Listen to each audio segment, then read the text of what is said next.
Boa noite, igreja. Tudo bem com vocês? Paz. Podem sentar. Graças a Deus. Obrigada a todos que vieram, as pessoas que convidei, vocês também que estão nos acompanhando através da internet. E Deus tem uma palavra para nós nessa noite. Amém? Gostaria que a multimídia me ajudasse hoje também. Eu vou falar de alguns textos aqui. E não espere eu pedir para colocar os textos, não. Já coloquem os textos assim, à medida que eu for citando. Amém? E os intercessores, se puderem, aqueles que oram em línguas, estejam orando em línguas. Amém? Você que ora em línguas, esteja orando em línguas, que eu tenho certeza que Deus tem uma palavra para nós hoje. Amém? Pai, confirmando a palavra a oração da tua serva, não negando a oração dela, mas entrando em concordância, nós declaramos que a tua palavra é a boa semente. E a tua palavra, Senhor, vai gerar nessa noite, Pai, a 100 por 1, em nome de Jesus. Declaramos que cada coração aqui é uma terra, Senhor, frutífera, é uma boa terra. E essa semente vai cair, vai produzir frutos, vai produzir aquilo que o Senhor apraz, em nome de Jesus. Declaramos agora todo pensamento cativo à obediência de Cristo. Espírito Santo de Deus, fala através de mim, fala além de mim, em nome de Jesus. Concordamos que os teus anjos estão neste lugar e a cobertura do sangue de Jesus, Pai, está sobre nós, em nome de Jesus. Amém. Queridos, o apóstolo George, ele tem falado sobre o reino de Deus. E ele deixou livre essa noite, ele falou, se você quiser falar sobre outro tema, você fica livre. Mas se quiser continuar falando sobre o reino de Deus, fique à vontade. E é algo que Deus tem colocado muito no meu coração, essa palavra de reino de Deus, de governo de Deus. E eu senti da gente estar continuando a falar sobre o reino de Deus e sobre o governo de Deus. Amém? Mas o que é reino de Deus? O que é governo de Deus? O que você entende por governo de Deus? Eu creio que a essa altura a gente já tem assim bastante revelação. Porque o apóstolo, ele já falou bastante para a gente, né? Mas nunca é demais. Então, em Romanos, capítulo 14, versículo 17, diz assim, o apóstolo Paulo escrevendo à igreja, ele fala assim, que o reino de Deus não é comida e não é bebida, mas é justiça, é paz e alegria no Espírito Santo. Amém? Então, a primeira coisa que a gente vê aqui, que o reino de Deus, ele não é coisa perecível. Comida e bebida são coisas perecíveis, né? E o apóstolo Paulo fala que o reino de Deus não é comida e não é bebida. Então não é coisa perecível, são coisas eternas. E também o próprio Jesus, lá em Lucas, capítulo 17, nos versículos 20 e 21, quando os fariseus vieram perguntar a Jesus, quando é que viria o reino de Deus? Quando é que viria o reino de Deus? E Jesus responde para eles, o reino de Deus, ele não vem com uma aparência visível. E nem dirão, ele está aqui ou ele está ali, porque o reino de Deus está entre vocês. Essa palavra entre pode ser dentro também, mas eu prefiro ficar nessa versão de entre vocês. Jesus fala, olha, o reino de Deus não vem com aparência visível. Não vão dizer, olha, o reino de Deus está ali, o reino de Deus está aqui. Fala que o reino de Deus está entre vocês. Então a gente aprende aqui também que o reino de Deus não é visível. O reino de Deus, quando a gente fala de reino de Deus, a gente está falando de essência. A gente está falando de caráter, justiça, paz e alegria. Amém? Quando Jesus veio a essa terra, eles esperavam o quê? Eles esperavam um guerreiro, eles esperavam um político, eles esperavam um líder que guerreasse contra o Império Romano, estabelecesse ali um exército, estabelecesse ali um reino político. Mas não, Jesus fala, o reino de Deus não vem com visível aparência. Tem uma lei na hermenêutica bíblica, que é um princípio da primeira menção. É tipo assim, quando você quer aprender algo na Bíblia, sobre fé, sobre cura, sobre qualquer coisa, você procura na Bíblia a primeira vez que aquilo foi citado. Então, na hermenêutica se chama lei da primeira menção, a primeira vez que foi mencionado na Bíblia. Então, para a gente entender o governo de Deus, o reino de Deus, a gente volta para a primeira vez que foi citado isso na Bíblia.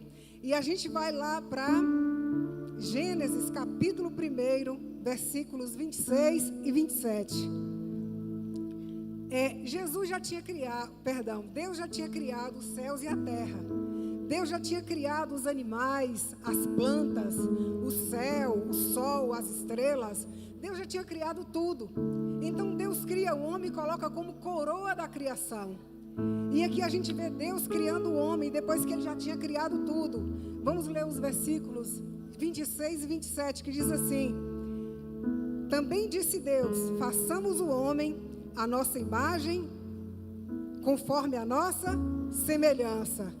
Tenha ele domínio sobre os peixes do mar, sobre as aves dos céus, sobre os animais domésticos e sobre toda a terra, e sobre todos os répteis que rastejam pela terra. 27. Criou Deus, pois, o homem à sua imagem, a imagem de Deus o criou, homem e mulher os criou. Observem aqui que o verbo está no plural. Ele fala assim: façamos o homem à nossa imagem, segundo a nossa semelhança. Sabe por que o verbo está no plural? Porque ali estavam o Pai, o Filho e o Espírito Santo na criação do homem.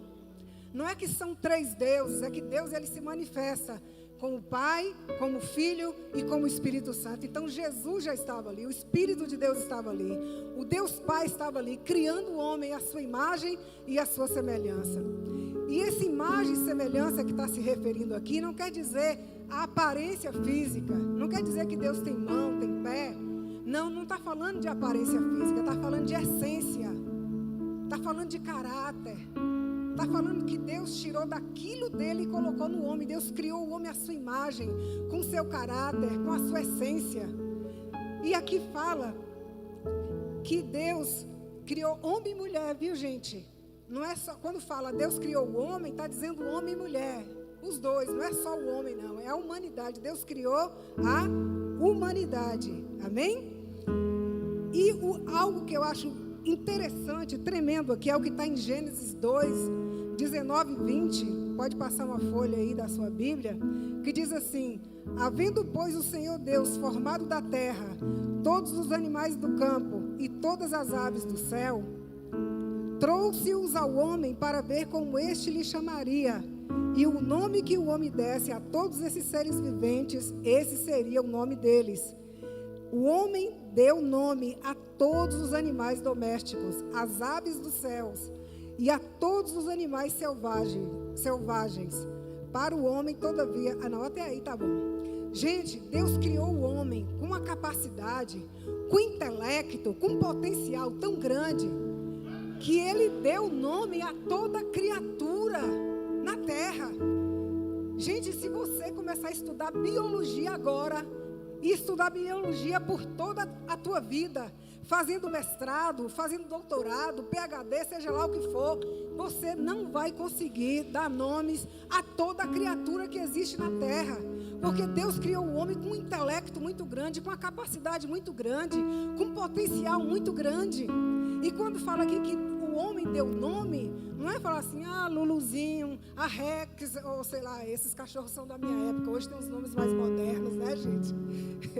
Então, não é esse nome assim, Luluzinha, não, porque no Antigo Testamento, no mundo antigo, quando você fala de dar nome, você está falando de discernir aquela criatura, as características daquela criatura. Não era somente cachorro, não. Por que é cachorro? Deus deu para Adão esse intelecto, essa capacidade, que ele nomeou todas as criaturas na terra. Então Deus colocou dentro do homem um potencial, uma grandeza, algo tão grande, um poder de criar ilimitado. Tanto é que o salmista ele fala assim: de uma forma assombrosa eu fui criado. Nós fomos criados de uma forma assombrosa. Existe dentro de cada um de nós um potencial que nem nós sabemos que existe, gente. Dentro de você tem um potencial, uma capacidade, um intelecto que você nem imagina o que Deus colocou dentro de você. E Deus colocou dentro do homem. Sabe por que Deus colocou isso dentro do homem? Porque Deus, quando Ele cria o homem, a Bíblia fala que Deus criou o homem do pó da terra e Deus soprou nas narinas do homem. Sabe o que isso quer dizer? Que Deus pegou o espírito dele e colocou o espírito dentro do homem. O Espírito de Deus habitava dentro do homem, no jardim do Éden.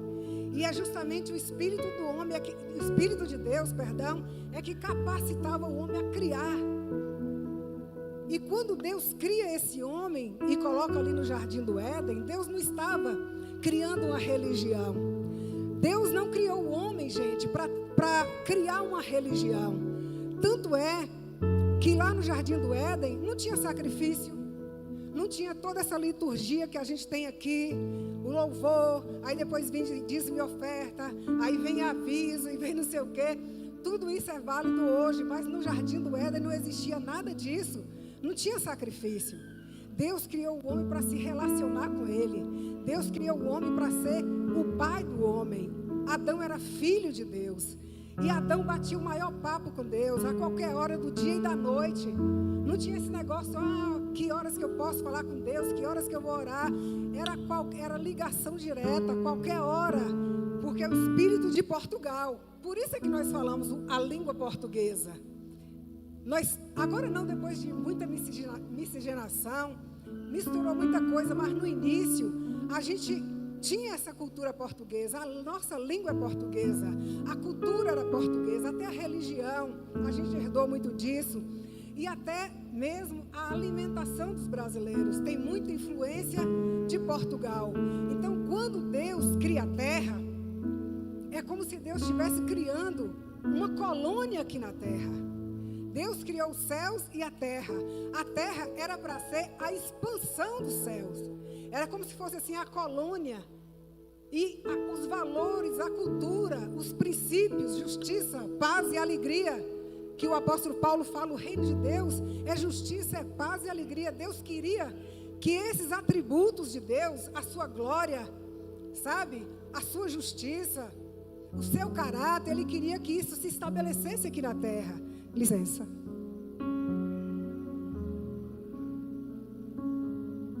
Então o que é que Deus faz? Deus coloca o homem na terra, sopra no homem o seu espírito. O homem recebe o Espírito Santo, toda a capacidade que ele tinha de Deus para administrar a terra. E ele fala, olha, governa a terra, mantenha a terra em ordem, faça da terra os céus. Vocês se lembram quando pergunta para Jesus assim, nos ensina a orar? O que é que Jesus ensina? A oração do Pai Nosso. E o que é que diz a oração do Pai Nosso? Seja feita a tua vontade aqui na terra, como ela é feita nos céus. Então Deus criou a terra para que os céus fossem refletidos na terra. E Deus colocou esse homem como administrador. Deus colocou esse homem como corregente. Deus colocou esse homem como embaixador na terra. Sabe porque cada não é solo americano. Aquele local onde tem a embaixada é solo brasileiro. Então o que que Deus fez? Deus criou o ser humano, Deus criou a terra, colocou o ser humano aqui na terra. E o homem era o embaixador do reino dos céus. O homem era o embaixador de Cristo. O homem era o embaixador. O homem tinha agora que expandir a cultura de Deus aqui na terra. E Deus falou, domine sobre os animais, sobre os répteis, sobre as aves, sobre tudo. Agora uma coisa, Deus colocou limites. Deus nunca falou para o homem dominar outro homem. Deus nunca falou para um homem governar outro homem. Essa tirania, esse controle, essa manipulação, esse subjugar o homem só aconteceu depois da queda. Porque antes da queda do homem, Deus falou que não era o homem para ser escravo. E se você estiver debaixo de jugo, debaixo de escravidão, eu quero declarar em nome de Jesus que foi para a liberdade que Cristo te libertou. Você não vai ficar debaixo de nenhum jugo de escravidão, nem controle, nem manipulação do inferno, porque você é livre. Amém? A palavra de Deus diz, conhecereis a verdade vos libertará. Deus nos fez livres. Amém? Glória a Deus. Vamos para frente.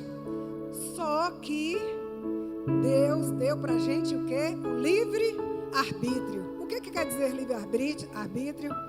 Capacidade de escolher, de decidir.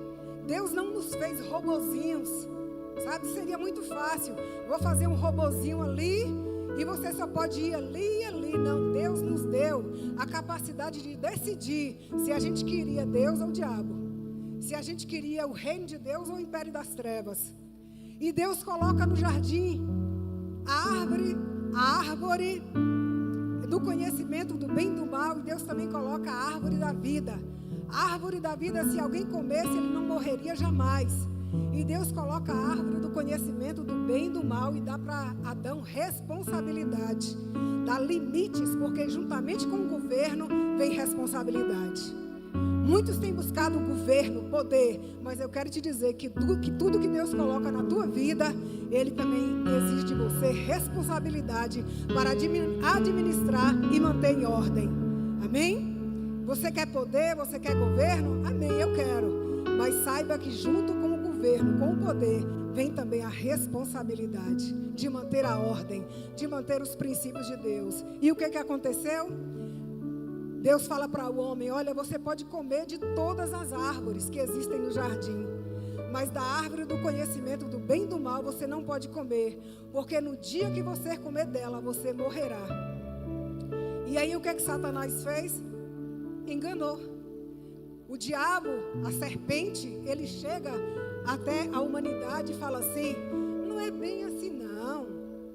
Não é bem assim que Deus está falando não. Deus sabe que no dia que vocês comerem, vocês serão iguais a Deus. Eles já eram, gente. O que eu li aqui? Que Deus criou o homem segundo a sua imagem e semelhança. Eles já eram semelhantes a Deus. E o diabo os engana. E ele tentou Jesus também, lá no deserto. O que o diabo fala para Jesus? Se tu és o Filho de Deus, lança-te daqui abaixo. E Satanás não teve êxito com Jesus, porque Jesus sabia quem ele era. Jesus sabia que ele era Filho de Deus.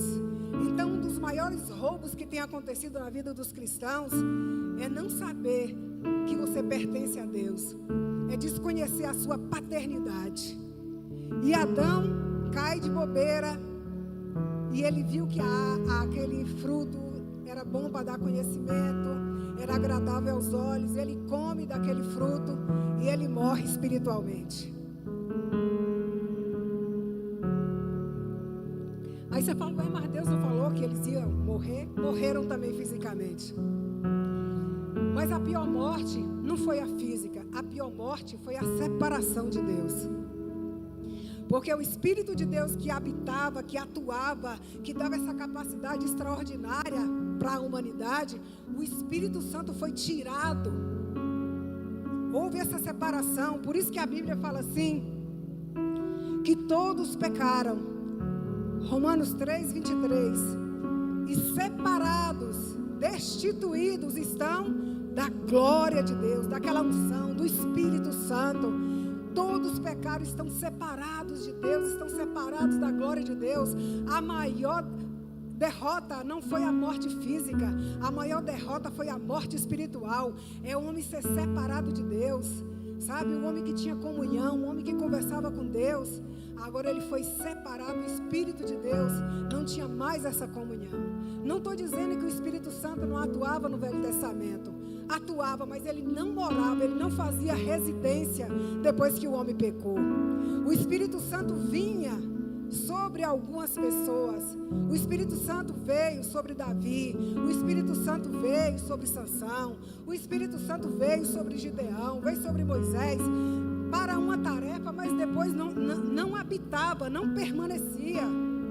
Mas antes da queda, o Espírito Santo permanecia no homem. Então o homem foi separado de Deus. Amém, queridos? O Espírito Santo separou de Deus. E aí a gente vê as consequências da queda de Adão. A primeira coisa foi, como eu falei, foi a morte espiritual. Foi a separação do Espírito Santo. Foi a separação do homem de Deus. Amém? E outra coisa que aconteceu é que, em vez do pepino ficar só para ele, essa morte espiritual passou por toda a humanidade. A Bíblia fala que Adão era filho de Deus, mas todos que nasceram depois de Adão, inclui eu e você, inclui toda a raça humana, inclui toda a humanidade, todo mundo que nasceu depois de Adão, nasceu debaixo da condenação do pecado. Coloca assim, Coloca aí Romanos capítulo 5, versículo 12.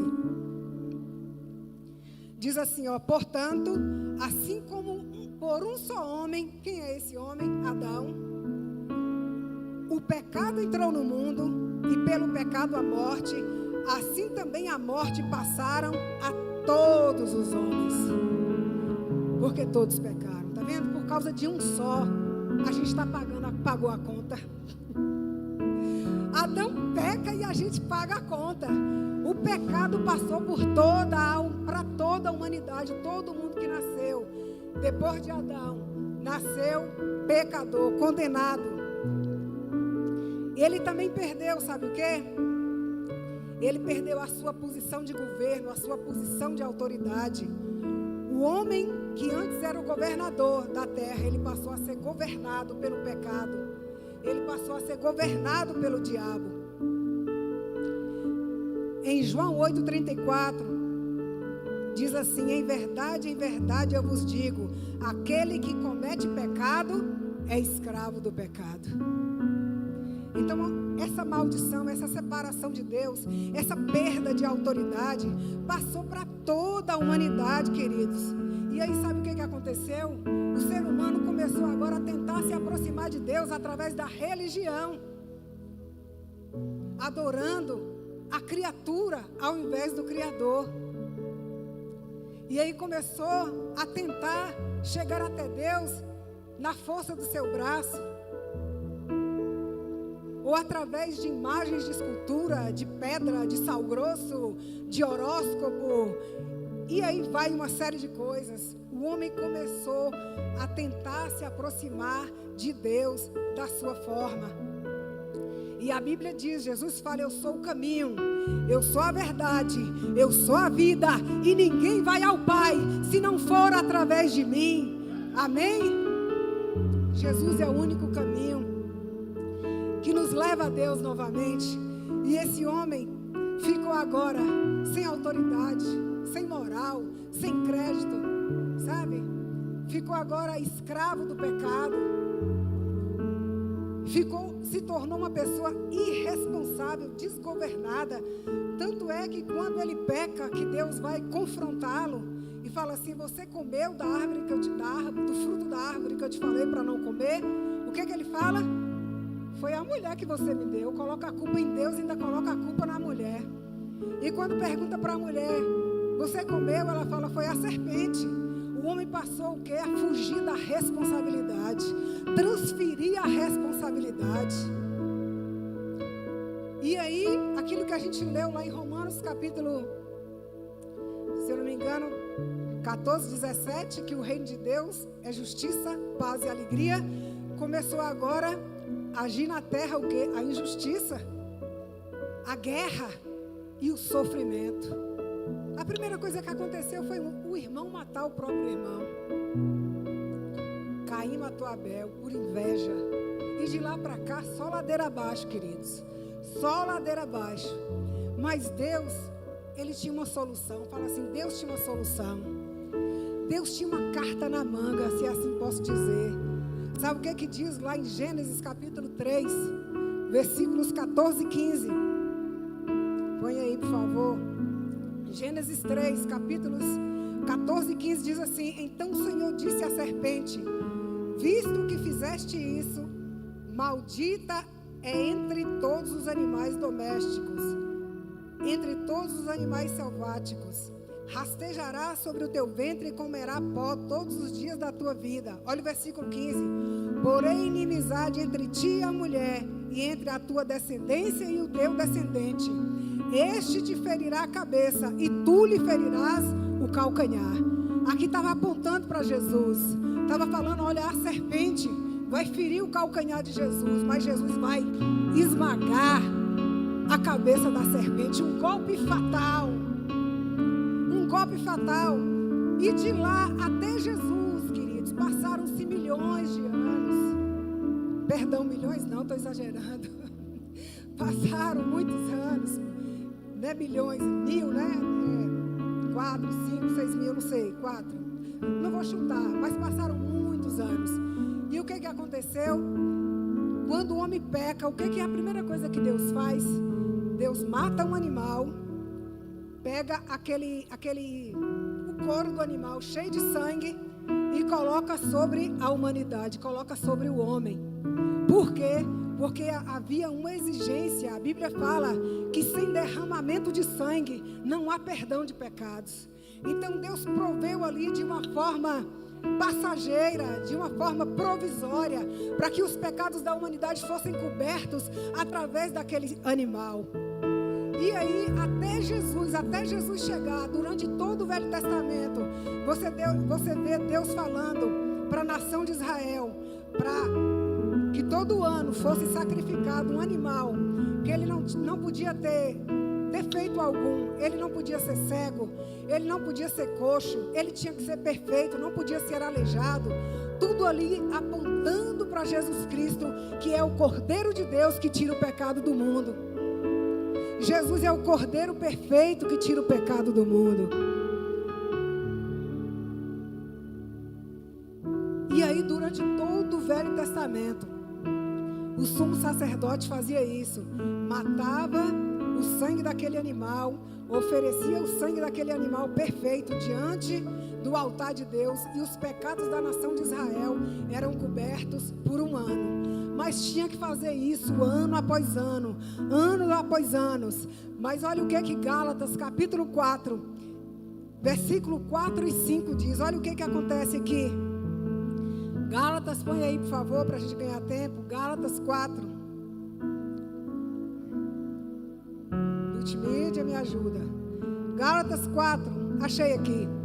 E posto, perdão.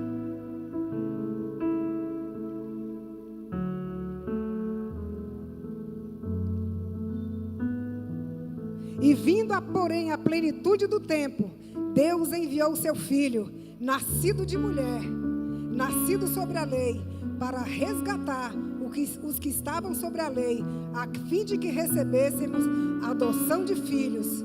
Porque vós sois filhos, enviou Deus ao vosso coração o Espírito do seu Filho que clama Abba Pai. Então, durante todo o Velho Testamento, Deus exigia que animais fossem sacrificados para que o pecado da nação fosse perdoado. Mas a Bíblia diz que quando chegou a plenitude dos tempos, Deus enviou o seu Filho nascido de mulher, para que através do sacrifício de Jesus os nossos pecados fossem perdoados. Glória a Deus. Então por quê? Você pode me perguntar, por que Deus não resolveu o problema do pecado da humanidade? Sabe por quê? Porque no Salmo 115, versículo 16, diz assim, que os céus pertencem ao Senhor, mas a terra, Ele confiou aos filhos do homem. Para resolver o problema da humanidade, tinha que ser um homem. Deus tem a propriedade da terra, mas Deus confiou a terra ao homem, e o homem tinha que resolver o problema. Mas como resolver o problema se não tinha ninguém que fosse puro, ninguém que fosse santo, ninguém que não tivesse em si a semente do pecado que veio de Adão? Zé, tinha Abraão veio de Adão, e Davi veio de Adão, e Daniel veio de Adão. Todos os homens e mulheres que passaram por essa terra, por melhores que eles foram, eles vieram de Adão, eles tinham a semente do pecado no seu DNA, na sua vida. Tinha que ser alguém que não tivesse pecado nenhum.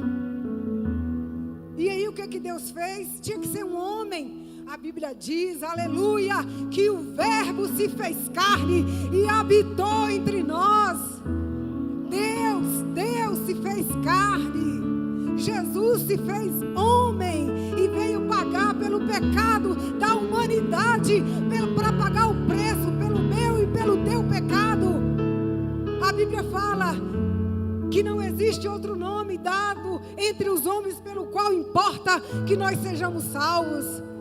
Nenhum homem que passou nessa terra, por melhor que fosse, ele era pecador. A Bíblia fala que os nossos melhores atos de justiça não passam de trapos de imundície. Tinha que ser alguém, tinha que ser humano, tinha que ser ser humano, e um ser humano que não tivesse pecado nenhum.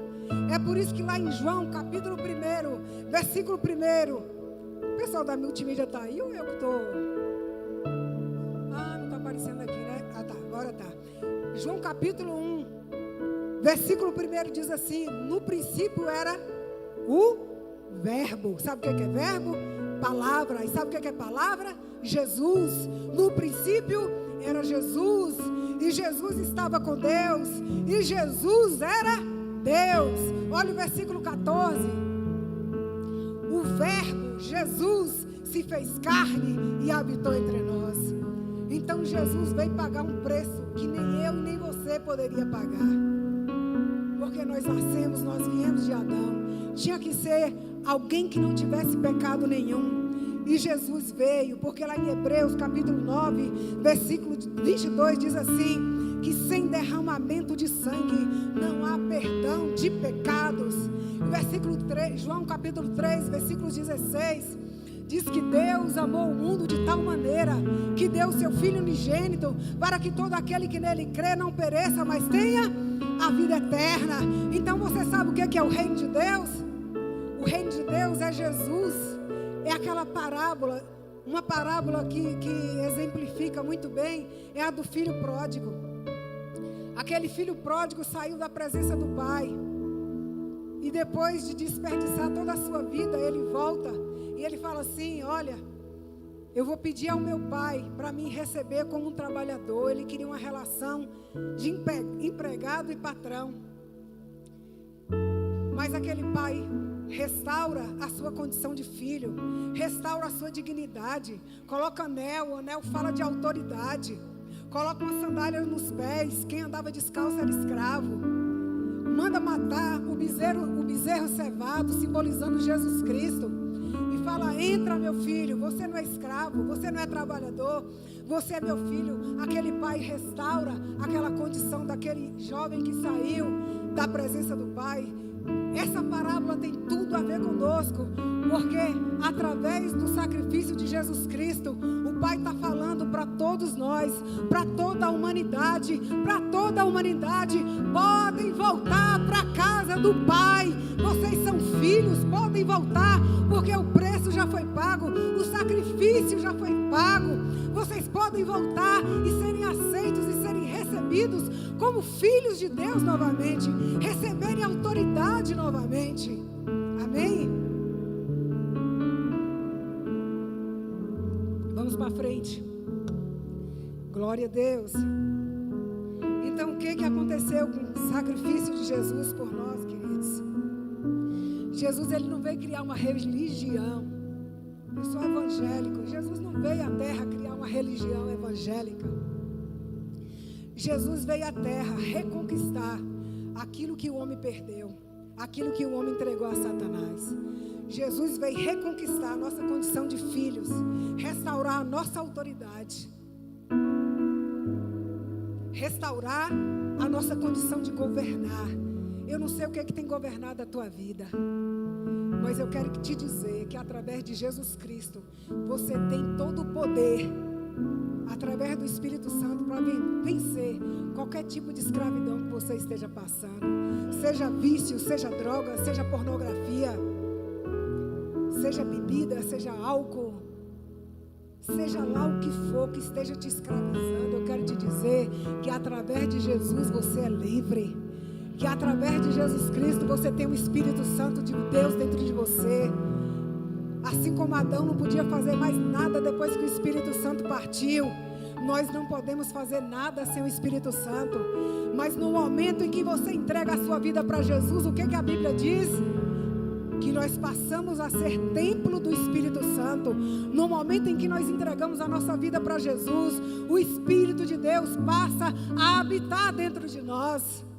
E o Espírito de Deus dentro de nós, ele nos dá poder, ele nos dá autoridade e ele nos ajuda a vencer qualquer dificuldade, qualquer prisão, qualquer cadeia, qualquer deformidade. Amém? Glória a Deus. E eu vou te falar, muitos entraram pela porta. Ai, aceitei Jesus, estou salvo, aleluia, vou morar nos céus. Eu quero dizer que é outro engano do diabo, sabe por quê?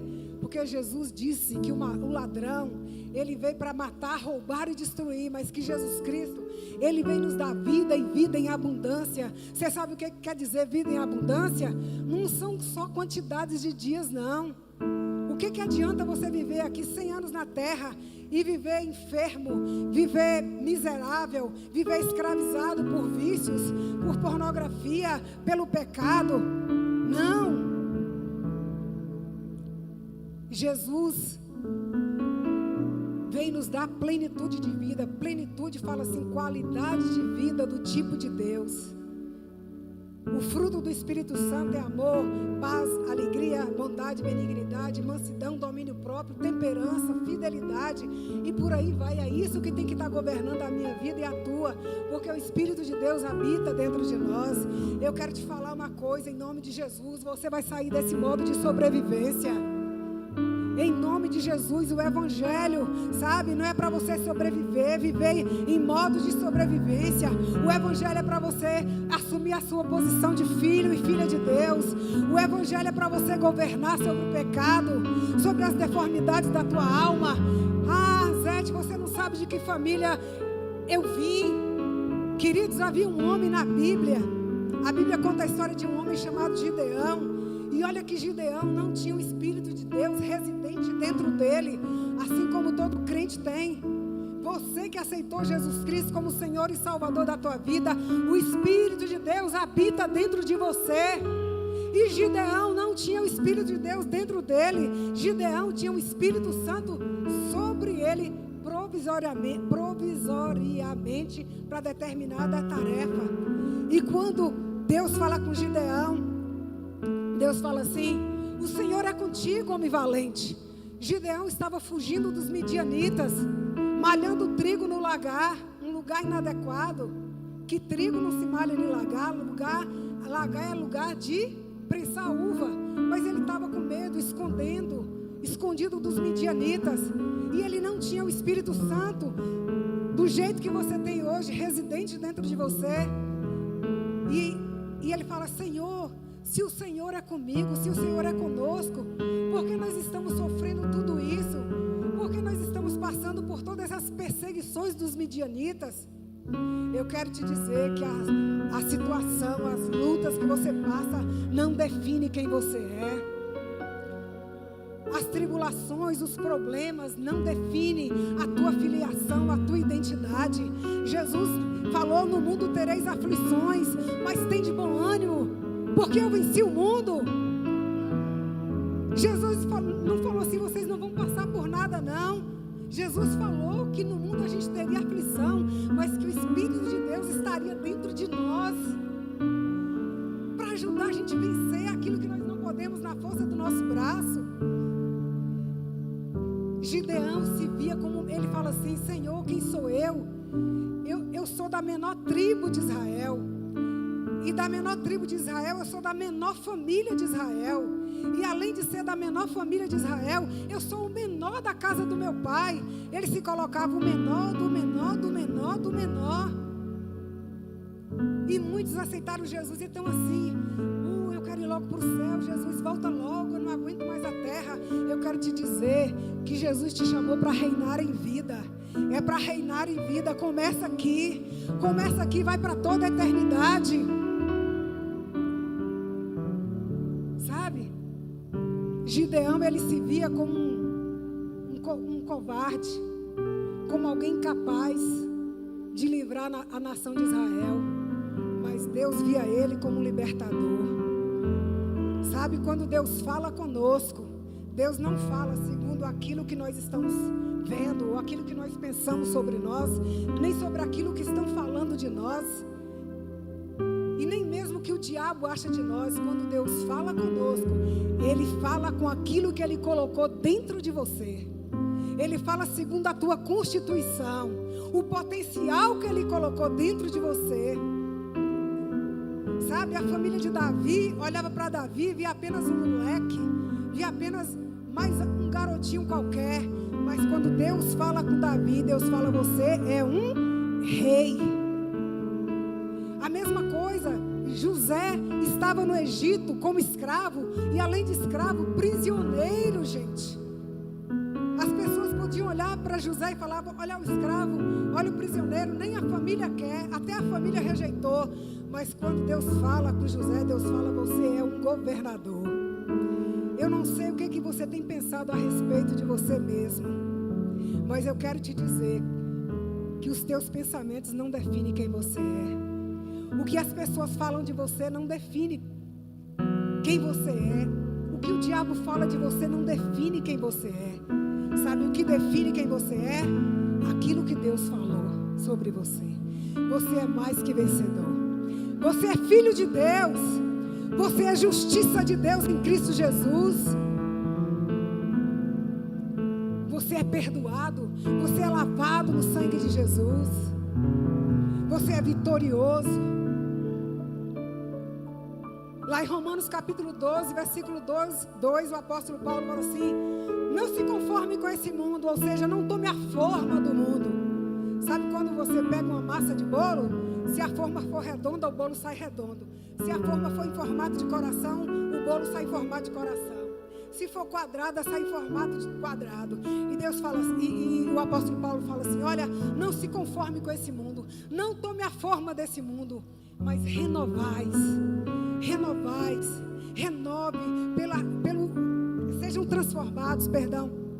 sejam transformados pela renovação do vosso entendimento, para que vocês experimentem quão boa, quão perfeita, quão é agradável, é a vontade de Deus para nós.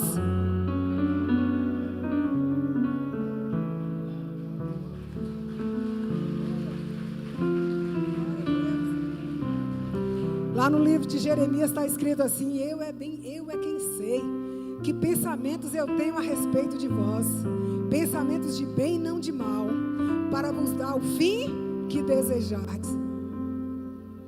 Deus tem pensamentos de bem a teu respeito, mas muitas vezes você se limita: eu só fui salvo, vou para o céu, tá bom demais. Não, Deus quer impactar o reino da terra com os valores dos céus. É por isso que Deus quer te colocar na política, sim, na política, para que os políticos, com os valores do reino dos céus, impacte o reino das trevas.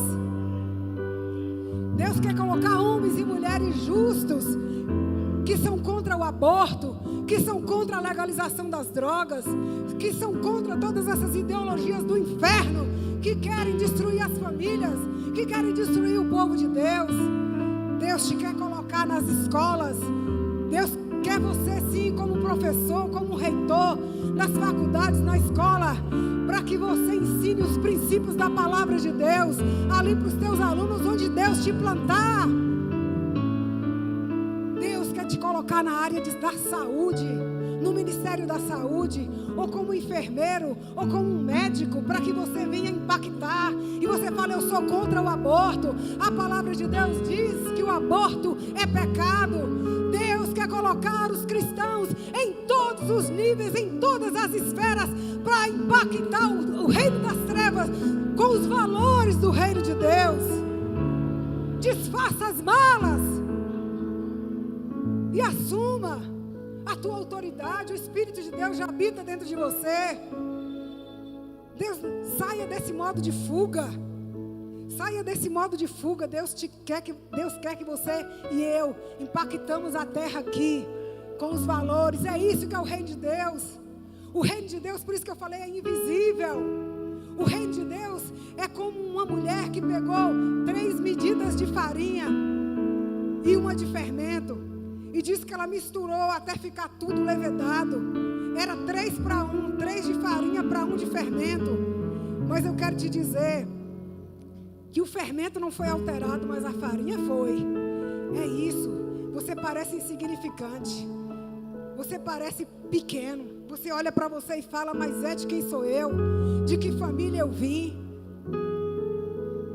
Eu quero te dizer que o power, que o poder do fermento, do Espírito Santo está dentro de você, e através dele você pode alterar situações, circunstâncias, sabe? Onde você pisa, o reino de Deus chega.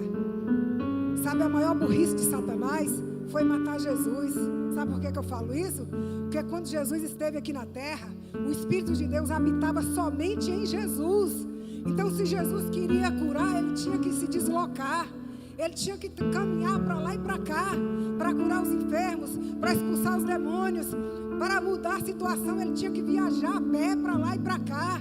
Mas quando Jesus morre e ressuscita, ele fala: olha, eu não vou deixar vocês órfãos, mas eu enviarei o Espírito Santo e ele habitará dentro de você. E o Espírito Santo agora está dentro de você, de você, de você, de você, de você, de você, de você, de você. Lá no Japão, lá na China, lá nos Estados Unidos, onde tiver um crente tem o Espírito Santo. E onde tem o Espírito Santo, tem o reino de Deus. Aleluia, se coloque de pé, glória a Deus, aleluia. Sabe, queridos, o Miles Monroe, ele fala assim, que o cemitério é o lugar mais rico da terra. O Miles Monroe, ele fala que o cemitério é o lugar mais rico da terra, sabe por quê? Porque lá no cemitério estão enterrados livros que não foram escritos, empresas que não foram abertas, projetos científicos que não saíram do papel, porque pessoas se recusaram a colocar para fora o potencial que Deus colocou dentro de você. E eu quero te dizer, morra vazio, morra vazio. Tudo que Deus colocou dentro de você vai sair em nome de Jesus. Os livros que estão dentro de você, a aprovação naquele concurso, o juiz que está aí dentro de você, o médico, o advogado, a empresa. Você vai morrer vazio, porque você vai colocar para fora todo o potencial que Deus colocou aí. É hora de romper com as crenças limitantes, é hora de romper com pensamentos deformados. Você é filho, você é herdeiro. Dentro de você tem um potencial que você nem mesmo você conhece, mas através do Espírito Santo, Deus vai colocar isso para fora, amém? Aleluia, aleluia, aleluia.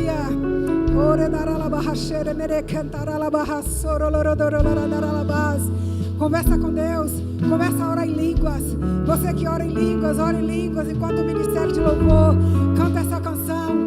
Eu quero desafiar você agora. Comece a orar em línguas. Coloque para fora o potencial. Diga para você mesmo: eu sou mais que vencedor. Eu posso todas as coisas naquele que me fortalece. Maior é aquele que está em mim do que aquele que está no mundo. Com meu Deus eu salto muralhas, com meu Deus eu dou uma tropa. Eu não vou mais retroceder, eu não vou deixar mais ser roubada pelo diabo. Eu não vou mais ser roubada, eu vou avançar, eu vou assumir a minha identidade de filho. Eu vou conquistar, eu não vou ter medo da reputação, o que vão falar de mim. Roche cataralabarra soriandaralabás.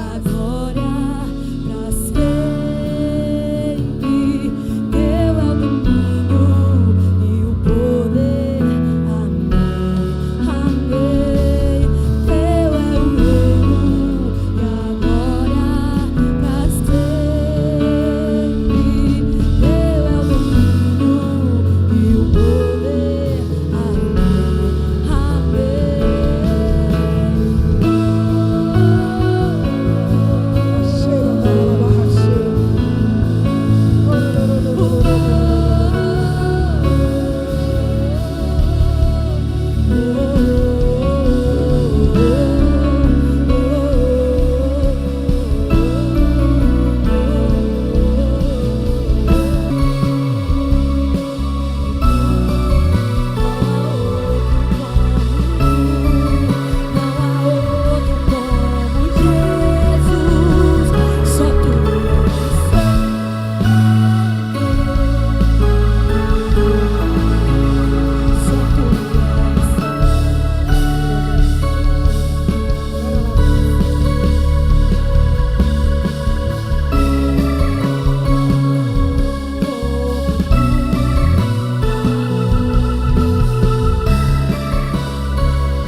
hoje está dizendo: Zete, eu entendi o que é o reino de Deus.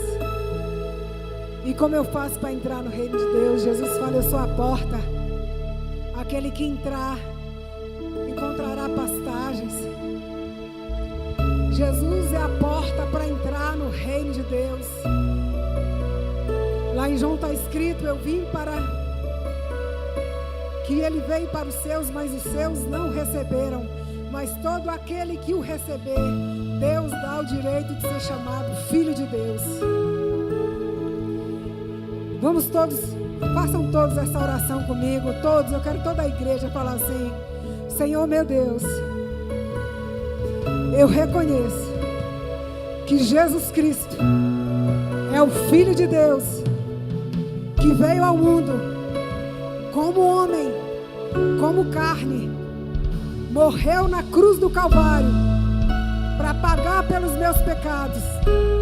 Ele ressuscitou, subiu aos céus e enviou o seu Espírito, e eu o recebo como Senhor e como Salvador da minha vida.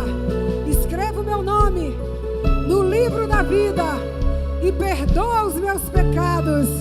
Nessa noite eu entro no reino de Deus. Envia o teu Espírito para habitar em mim e me ajudar a viver em vitória como filho de Deus, em nome de Jesus. Você que fez essa oração pela primeira vez, levante suas mãos. Você que fez essa oração, amém, glória a Deus. Quem fez essa oração pela primeira vez?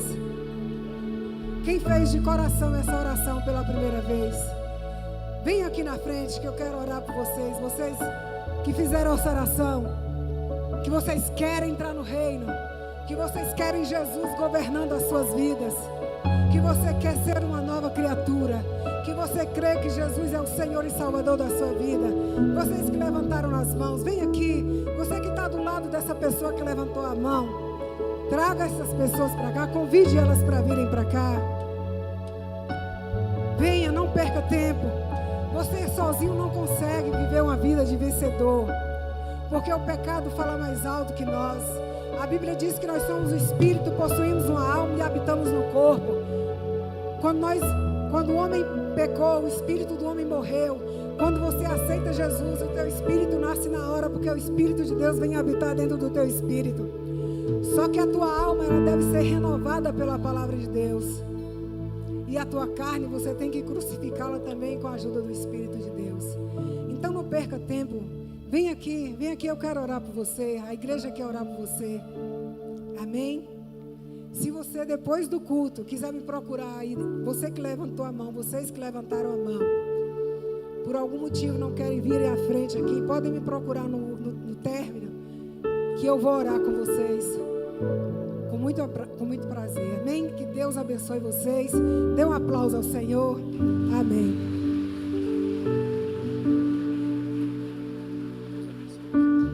Deus abençoe a pastora Zete.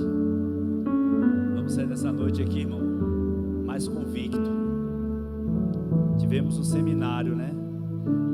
Redescobrindo o reino de Deus.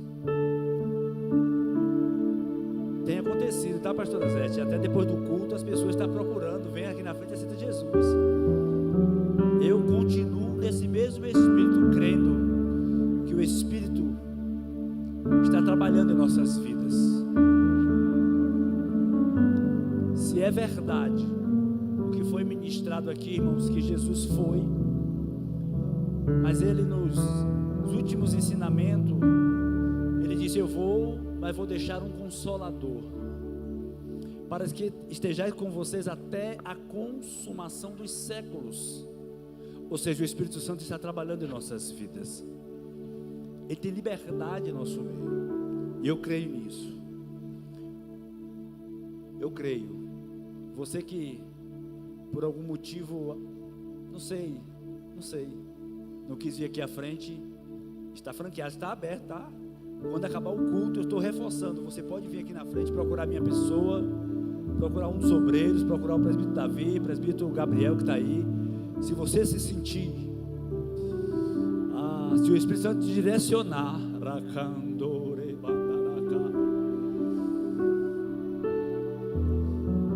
olha para o teu lado aí, se você estiver perto de Carlos Patente, se você sentir que deve ir até alguém, vá até ele.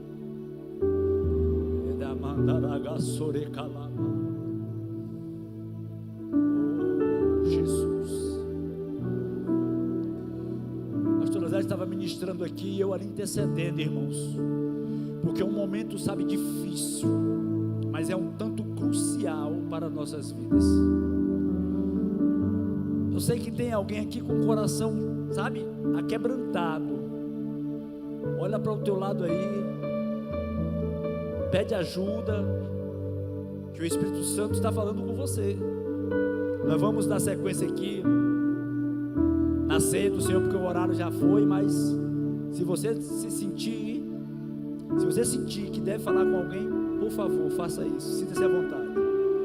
Louvado seja Deus. Abra por favor a sua Bíblia no livro do apóstolo Paulo, carta do apóstolo Paulo, escrevendo aos Coríntios, capítulo de número 11, a partir do versículo 23.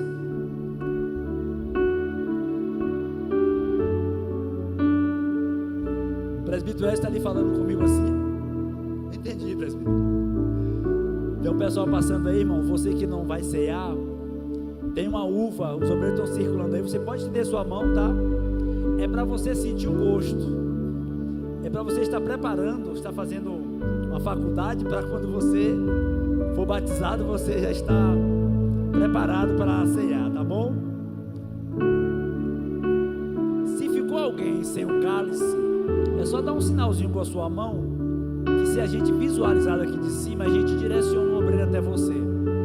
Mas todos que estão com cálice, lembrando também que você que não faz parte dessa denominação, não tem problema nenhum participar da ceia do Senhor, porque, como já disse e volto a repetir, a ceia é do Senhor. Você está em comunhão com Deus, com o seu ministério. Você que está aqui visitando, pode participar sem nenhum problema. A ceia é do Senhor. Os discípulos se sentiram constrangidos quando estavam com seus pés empoeirados, pois usavam sandálias. E Jesus, em um ato de humildade, pediu para que eles deixassem lavar os vossos pés. E os discípulos disseram para eles: mestre, nós que precisamos lavar os seus pés. Jesus falou assim: se vocês não deixarem que eu lave os pés de vocês, aí nada vai ser consumado, porque o Filho do Homem veio para servir. Então, sem essa de dizer: eu estou aqui, não vou ceiar. Não, você está diante do Senhor, você está na casa do Pai, e você pode participar, tá bom?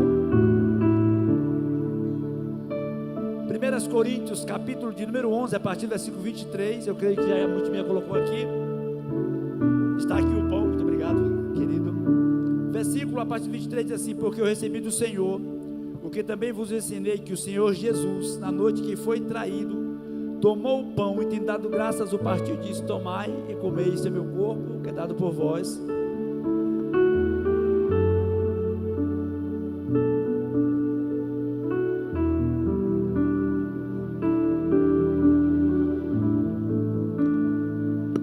E disse Jesus: isto é meu corpo, que é partido por vós.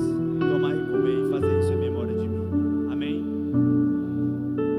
Obrigado. Você está com o seu cálicezinho aí, com o seu pãozinho aí. Cuidado quando você for abrir para não cair, tá bom?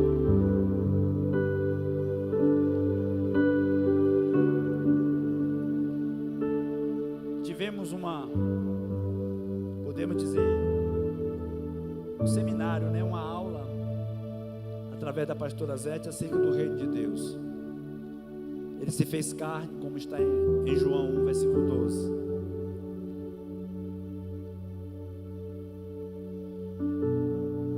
Ele veio para os seus, mas os seus não receberam. Mas nós que o recebemos, irmãos, ele morreu por nós. E se ele se fez carne, morreu por nós, e disse que essa carne, nós nos representaríamos, isso é verdade, tá? Isso é um fato.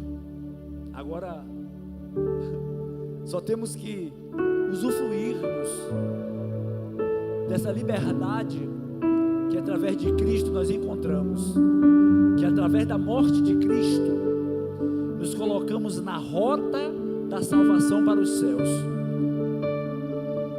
Porque se está escrito, como foi pregado nessa noite, lá em Romanos, e que nós todos fomos destituídos da glória de Deus, e fomos mesmo, mas que por causa da morte de Cristo, Jesus, você está aqui e eu estou aqui, por causa de Cristo nós fomos salvos, nós fomos agora libertos da condenação do pecado e da morte, e estamos indo para a nova Jerusalém, que está sendo preparada para nós os salvos. Amém? Todos estão com pão? Nos diz o texto. Ai, Jesus. E tendo dado graça, partiu e disse: tomai e comei, isto é o meu corpo que é partido por vós, fazei isso em memória de mim. Todos podem participar em nome de Jesus.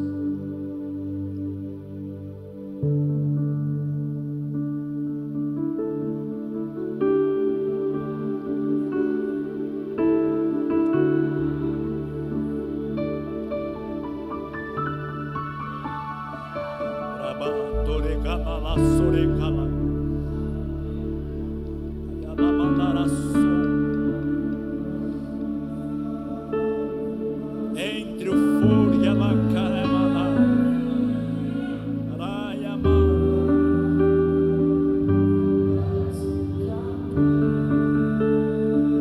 tá vendo aí?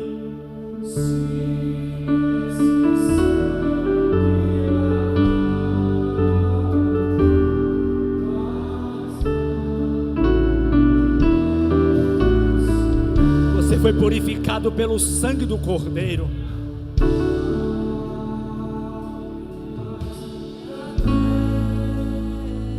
A nossa vida estava manchada pelo pecado, pela condenação do pecado.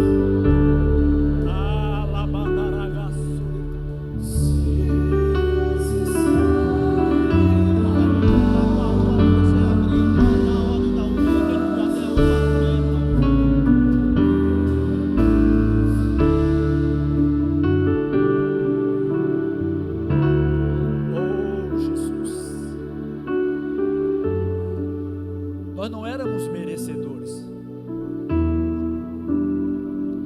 É por isso que o significado da graça é um favor imerecível. Irmãos, eu não estou querendo menosprezar ninguém, até porque nós fazemos parte, porque nós somos de uma só genealogia. Nós somos da geração de Isaac ou da geração de Abraão, estamos todos na mesma geração. Mas tem gente que se acha melhor do que o outro. Mas todos nós recebemos uma graça, recebemos a Jesus Cristo para nos salvar. Então, entenda isso, nós todos estamos no mesmo nível de merecimento. Ah, Jesus, nós não merecíamos, mas a graça nos colocou, sabe, todos nós em um só nível esse que é nível de salvação. A graça não olhou quem era maior, a graça não olhou quem tinha mais pecado, a graça, ela não mediu o ser humano pelo seu conhecimento, a graça, ela mediu o seu, aleluia, pela sua renúncia.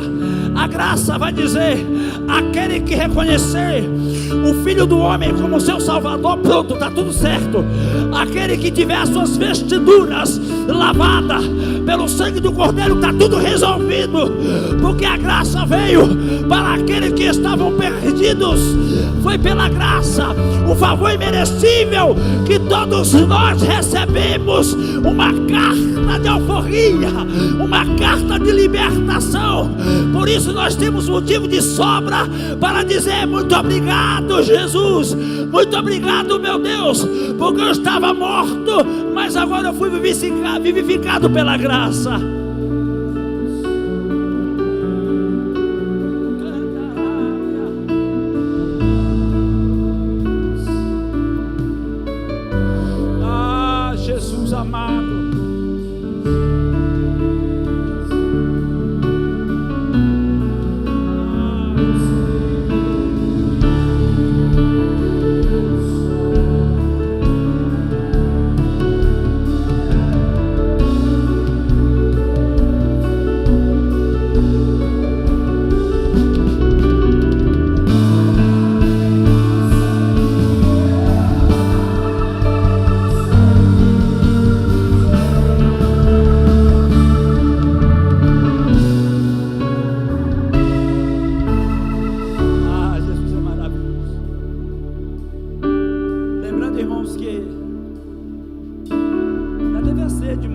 foi ungido esses cálices. E é só uma simbologia, tá? Assim como Jesus também disse que Jesus, da mesma forma que nós estamos fazendo agora, ele toma o pão, sabe, Thales? E diz assim: olha, o pão está sendo quebrado aqui, cortado aqui, assim também vai ser o Filho do Homem. Aí ele vai dizer que o pão é o corpo e o vinho é o sangue. Então, leva teu pensamento aí aos céus. Você que está com a uva também, você já pode orar ao Senhor, imaginando que a uva aí é o cálice, porque o vinho aqui é o subproduto da uva, tá bom? Você já está com o cálice aí in natura, podemos dizer. Você já apresenta a Deus, porque logo logo você vai estar ceando também. Quando nós erguemos as nossas mãos ao céu e apresentamos a Deus, com um nível de entendimento espiritual, podemos dizer, nós rompemos barreiras, nós fazemos verdade a palavra de Deus, nós fazemos verdade a morte e ressurreição por nossas vidas, Jesus Cristo. Aí o versículo 25 diz assim: semelhantemente também depois de cear, tomou o cálice dizendo: este cálice é o novo testamento do meu sangue, fazei isso todas as vezes que beberdes em memória de mim. Você não vai beber e chorar de tristeza. Se você quiser chorar, chore com um profundo entendimento de que você está indo para os céus, porque você está confirmando, você está certificando aos céus que a morte de Jesus, que o sangue de Jesus é o novo testamento. Você está com o testamento na mão para dizer assim: eu estou indo para o céu, e não há quem possa impedir, porque o sangue é o novo.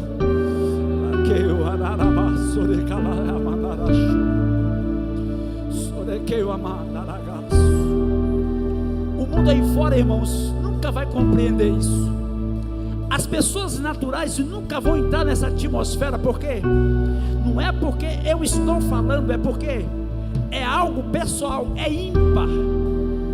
A Bíblia vai dizer que nós temos que ter um coração sensível à voz do Espírito. O mundo aí fora está atrás do carnaval, está atrás de diversão, está atrás de entretenimento, está atrás de tanta coisa para satisfazer ou para encher lacunas, enquanto nós estamos buscando o que está em Mateus 6, e o versículo 33, que o próprio Jesus diz: buscai primeiramente o reino de Deus e a sua justiça.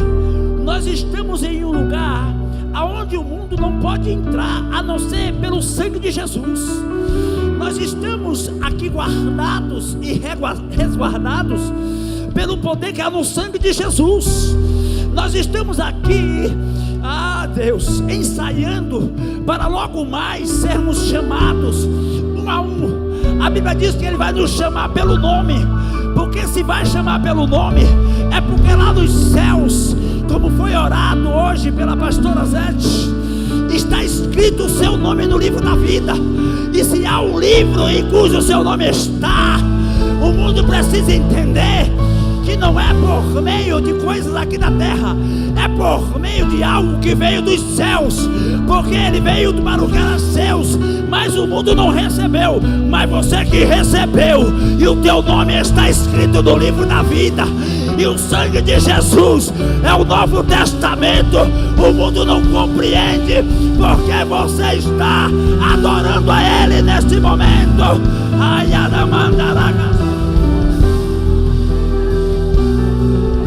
Você não faz mais parte deste mundo, nós não fazemos mais parte desta terra. Nós estamos fazendo parte agora da extensão dos céus. Estamos aqui com o pé na terra, mas o nosso espírito já está nos céus. Estamos com o pé na terra, mas o nosso pensamento já está na Nova Jerusalém. Deus, todos possam participar em nome de Jesus.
nenhum clamor. Verei os olhos de Jesus.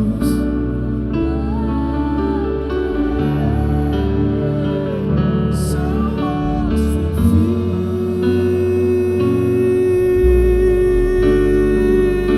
Aplauda o Rei, Ele vive. Louvado seja o nome do Deus vivo Todo-Poderoso. Pai, nós queremos orar ao Senhor. Deus, tributando ao Senhor toda a honra, toda a glória, todo o louvor e toda a exaltação. Meu Deus, agradecendo pela vida dos teus filhos. Meu Deus, todo, de modo geral, a todos que, meu Deus, que estão trabalhando para que esse culto de adoração ao Senhor acontecesse.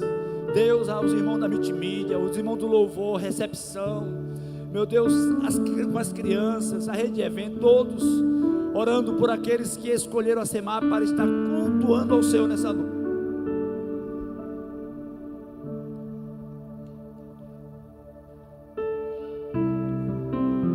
Queremos apenas te agradecer, Deus, porque sabemos que o Senhor, oh Jesus, tem nos abençoado de uma forma tão poderosa. O Senhor tem abençoado esta casa de uma forma tão extraordinária. Por isso, Pai, muito obrigado por tudo. Pai, que o Senhor leve os teus filhos em paz. Que o Senhor dê uma semana abençoadíssima. Que o Senhor os conduza. Que o Senhor dê uma noite tranquila. Sono do justo. Que seja uma noite, Pai, guardada pelo Senhor, para estarmos iniciando a nossa semana de trabalho. Pai, é a minha oração. E eu creio que assim o Senhor fará, pois que é verdade que tudo aquilo que pedimos em oração, crendo isto, nos será concedido. Que o Senhor os abençoe, em o nome do Senhor Jesus. Amém. Erga sua mão para cá. Antes que eu dê a bênção apostólica, tem um irmão de mais ou menos uns quase 90 quilos, está acenando para mim aqui, ó. Ele está dizendo assim, com o gesto das mãos dele: passem aqui na lanchonete da Vitória, passem aqui na cantina da Vitória. Ele está torcendo, é porque vocês não estão vendo, ele está assim, ó. Que ele diz que tem algumas coisas ali para, né, tem salgado, tem coisa abençoada, tá, irmãos? Passa lá para dar essa força, tá bom? Amém? Erga suas mãos para cá, por favor. Que o grande amor de Deus, as doces e as ricas e as consolações do Espírito Santo de Deus não seja somente hoje nesse lugar, mas que seja para todos sempre, com todos vocês. Por favor, repita comigo. Amém. Deus os abençoe. Tenham todos uma ótima abençoada